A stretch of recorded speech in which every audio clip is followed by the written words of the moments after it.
चलिए हम लोग क्लास 10th के जो एग्ज़ाम होने वाले हैं उनके हिंदी का कुछ ऑब्जेक्टिव प्रश्न सॉल्व करेंगे। देखिए प्रश्न नंबर एक है उर्वशी किसकी कृति है?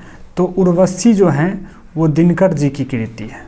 उसके बाद देखिए नाखून किसका प्रतीक है? तो नाखून जो है वो पशुता का प्रतीक है।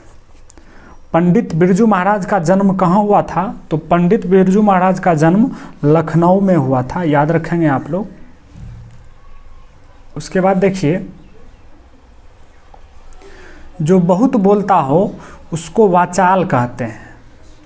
गुरु नानक के रचना संग्रह जो है उसको कहते हैं गुरु ग्रंथ साहिब। उसके बाद देखिए रसखान के अनुसार चित्तचोर कौन है? तो चित्तचोर जो मन को चुरा लेता है, तो रसखान के अनुसार कृष्ण भगवान चित्तचोर हैं। ऑप्शन ए सही होगा। अब देखिए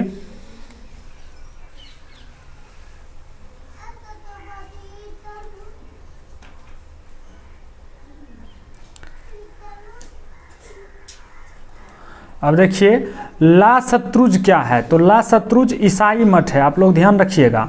आबिन्यो किस देश में स्थित है? तो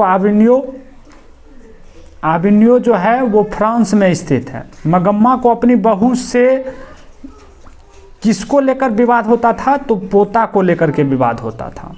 उसके बाद देखिए प्रकृति का सुकुमार कवि किसे कहा जाता है? तो प्रकृति का सुकुमार कवि सुमित्रा नंदन पंत साहब को कहा जाता था। पंत, बी ऑप्शन सही होगा।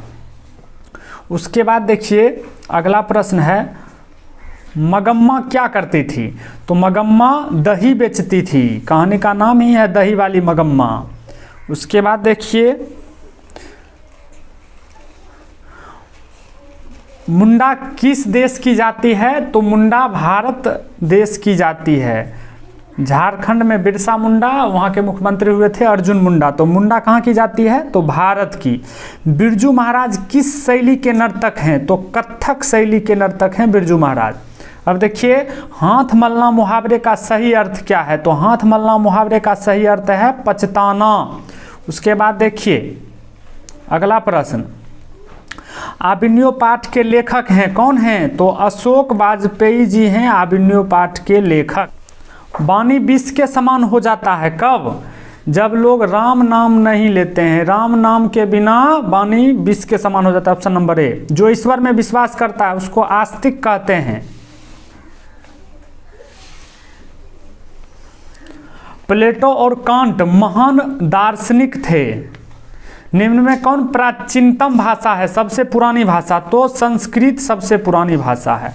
अगला प्रश्न देखिए घृणा शब्द का विलोम है। तो घृणा माने नफरत और उसका विलोम हो जाएगा प्रेम यानी प्यार। अब देखिए अगला प्रश्न है कवि माली और मालिन किसको कहते हैं? तो कवि रसखान जो हैं वो माली और मालिन कहते हैं राधा कृष्ण को। Option number D. जो सब कुछ जानता हो उसको क्या कहेंगे? तो सर्वज्ञ। जो कुछ नहीं जानता है उसको अज्ञ। मिट्टी की अबोध मूर्ति है, कौन है मिट्टी की अबोध मूर्ति? तो जनता मिट्टी की अबोध मूर्ति है। चलिए अगला प्रश्न प्रेम घन अपना आदर्श मानते हैं, किसको मानते हैं आदर्श? तो भारतेंदु हरिश्चंद्र को। उसके बाद देखिए अगला प्रश्न है कवि ने प्राजन्य कहा है, कवि किसको प्राजन्य कहा है? तो बादल को।